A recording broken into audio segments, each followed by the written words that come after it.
Hello guys, yan, magluluto naman ako ngayon ng baradibod. Baradibod ba sa Ilocano? Ayan. Ito yung malunggay. Ito yung mga sangkap ko, yung luya, sibuyas, bawang, then 4 cubes. Then bagong isda.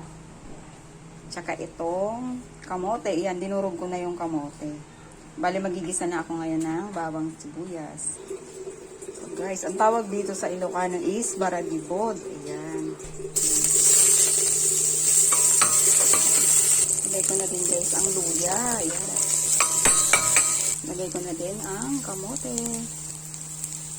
Ilalagyan ko na siya guys ng pinakasabaw niya. Then ang 4 cubes.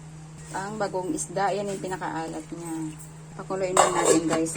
Saglit lang itong yan. Ilalagay ko na ngayon ang malunggay. Ayan na siya guys. Luto na ang baradibod ng Ilocano. Ayan. Maraming salamat sa